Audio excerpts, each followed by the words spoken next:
एक समय की बात है, एक राजा बहुत ही पराक्रमी और बहुत ही बुद्धिमान था। उसकी प्रजा खुश और सम्राट के कामों से संतुष्ट थी। पूरे राज्य में सम्राट की वाहवाही होती थी। सब लोग उसे अब तक का सबसे महान सम्राट समझते।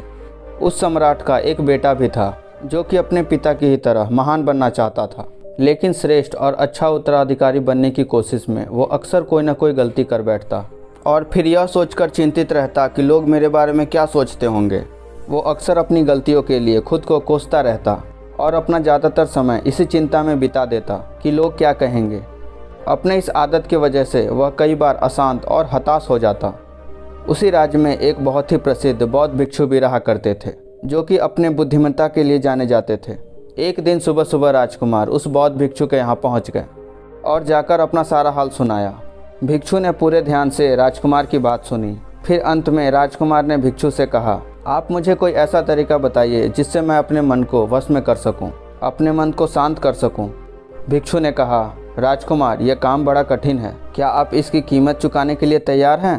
यह सुन राजकुमार ने बड़े घमंड भरे शब्दों में कहा, मैं कोई भी कीमत चुकाने के लिए तैयार हूँ। यह सुन बौद्ध भिक्षु ने कहा, नहीं नहीं, तुम गलत समझ रहे हो। मैं धन की बात नहीं कर रहा, बल्कि मैं तो तुम्हें कुछ काम दूंगा जो तुम्हें बिना कोई प्रश्न पूछे बस करना होगा। राजकुमार ने कहा, आप जो भी कहेंगे मैं सब कुछ करने के लिए तैयार हूँ। यह सुन बौद्ध भिक्षु ने कहा, तुम अकेले पैदल बाजार जाओगे और कबाड़ी की दुकान से कुछ पुराना लोहा खरीद करके लाओगे। राजकुमार, जो आज से पहले कभी पैदल बाहर नहीं गया था, जिसके एक इशारों पर रथों की लाइन लग जाती थी, नौकर जिसके आगे पीछे घूमते थे, उसने कहा, क्या मैं इस काम के लिए अपने किसी नौकर को भेज सकता हूँ? भिक्षु ने कहा, नहीं, अगर तुम्हें अपनी समस्या का समाधान जानना है तो तुम्हें बिना कोई प्रश्न किए सारे काम खुद ही करने पड़ेंगे। भिक्षु ने फिर कहा, शहर की दक्षिणी हिस्से में जो सबसे बड़ा बाजार है, उसके आखिरी में एक कबाड़ की दुकान है। तुम्हें पैदल जाकर वहाँ से पुराना लोहा खरीद करके लाना है। राजकुमार ने थोड़ी देर तक सोचा और फिर बाजार की तरफ निकल पड़ा। बाजार की तरफ निकलते ही उसके मन में विचारों की सुनामी आ गई। वह सोचने लगा, फालतू में इस चक्कर में पड़ा, लोग मेरे कपड़ों से मुझे पहचान लेंगे। पता नहीं लोग क्या सोच रहे होंगे कि सम्राट का पुत्र होकर पैदल बाजार आया है। लोग मेरे पीठ पीछे मेरा मजाक उड़ाएंगे और ना जाने कैसी कैसी बातें करेंगे। यह सब सोच सोच कर उसका सिर शर्म से नीचे झुक गया। सर नीचे झुकाए राजकुमार कबाड़ी की दुकान पर पहुंचा और वहां जल्दी जल्दी घबराहट के साथ लोहा खरीदने लगा। लोहा बहुत ही गंदा था, लेकिन राजकुमार का मन तो चिंता में डूबा हुआ था। उसने ध्यान नहीं दिया और उसके कपड़े गंदे हो गए। अब तो राजकुमार और भी ज़्यादा घबरा गया कि लोग क्या सोचेंगे। वह लोहा लेकर जल्दी जल्दी चलता हुआ बौद्ध भिक्षु के पास पहुंचा। भिक्षु उसकी घबराई हुई हालत देखकर मुस्कुराए, फिर बोले, बहुत बढ़िया, अब तुम यह लोहा लेकर के शहर के दूसरे कोने में जाओ। वहाँ एक लोहार की दुकान है। तुम्हें अपने हाथों से इस लोहे को पिघलाकर एक तलवार बनानी है। राजकुमार बिना मन के दोबारा बाजार के दूसरे कोने की तरफ चल पड़ा। उसके मन में विचार चल रहे थे कि पिताजी को पता चला तो फिर क्या होगा। कहीं लोग यह न समझ रहे हों कि पिताजी ने मुझे महल से निकाल दिया। वह मन ही मन खुद को कोसता जा रहा था कि क्यों मैं खुद को हमेशा ऐसी उलझनों में फंसा लेता हूँ। यही सब सोचते सोचते वह लोहार की दुकान पर पहुँचा। वहाँ वह लोहार के बताए अनुसार खुद ही लोहा को पिघलाता है और एक तलवार बनाता है। खुद के हाथों से बनाए हुए तलवार को देखकर उसे बहुत ही खुशी होती है। अचानक उसने यह महसूस किया कि वह तलवार बनाने के काम में इतना खो गया था कि उस दौरान उसके मन में शिकायत के कोई विचार नहीं आ रहे थे। वह खुशी मन के साथ तलवार लेकर भिक्षु के पास वापस जाने लगा। इस बार लौटते वक्त उसका मन शांत और प्रसन्न था। उसने जाकर भिक्षु के हाथों में अपनी तलवार रख दी। तलवार देखकर भिक्षु ने कहा, राजकुमार, इस बार तुम्हें कुछ अच्छा महसूस हो रहा होगा। यह तुम्हारे घमंड की तलवार है।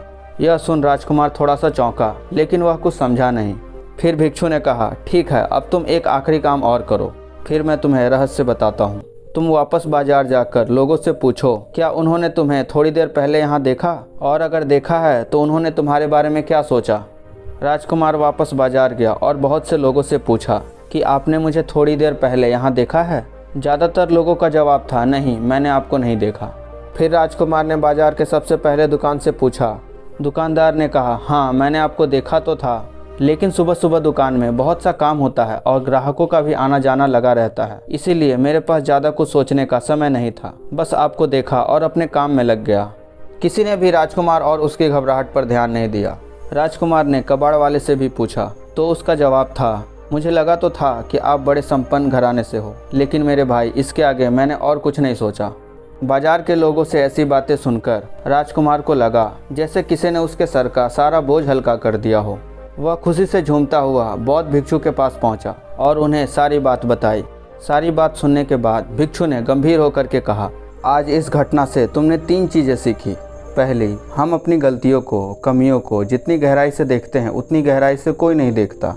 हम सबको अपनी कमियां, अपनी गलतियां सबसे बड़ी लगती हैं और हमें लगता है कि सबका ध्यान हमारी तरफ ही है, सब हमारे बारे में ही सोच रहे हैं, सब हमारी कमियों को ही देख रहे हैं। लेकिन असल में कोई किसी के बारे में नहीं सोचता, किसी के पास इतना समय नहीं है, और अगर है भी तो सब खुद के बारे में सोचते हैं। इसीलिए इस बात की चिंता करना मूर्खता है कि कोई हमारे बारे में कुछ सोच रहा है। कोई हमारे बारे में कुछ नहीं सोच रहा। हम खुद ही अपने सबसे बड़े आलोचक हैं। हम अंदर ही अंदर खुद की कमियां निकालते रहते हैं, खुद को दोष देते रहते हैं और अपनी कमियों और गलतियों के बारे में सोच सोच कर उन्हें इतना बड़ा बना लेते हैं जितनी वो असल में होती नहीं है। और फिर हम ज़्यादा सोचने की आदत के शिकार हो जाते हैं। ऐसा नहीं है कि लोग आपके बारे में बातें नहीं करते, आपकी बुराइयां नहीं करते, लेकिन जो ऐसा करते हैं वो खुद किसी काम के नहीं होते। इसलिए ऐसे लोगों की बातों से तुम्हें फ़र्क भी नहीं पड़ना चाहिए। भिक्षु ने कहा, तीसरी बात बड़े ध्यान से सुनना। जब भी तुम्हारे मन में विचारों के तूफान उठने लगे, मन बेचैन और अशांत हो जाए, तो मन में उठने वाले बेलगाम विचारों को दबाने और उनसे लड़ने के बजाय खुद को किसी कलात्मक काम में लगा दो। किसी ऐसे काम में लग जाओ जिसे तुम्हें अपने हाथों से करना पड़े, जैसे तुमने तलवार बनाई थी, क्योंकि ऐसा करने से तुम्हारी सारी मानसिक शक्ति एक दिशा में आ जाएगी और थोड़ी ही देर में तुम शांत महसूस करने लगोगे, जिससे तुम्हारा पूरा दिन बर्बाद होने से बच जाएगा और तुम पश्चाताप से भी बच जाओगे।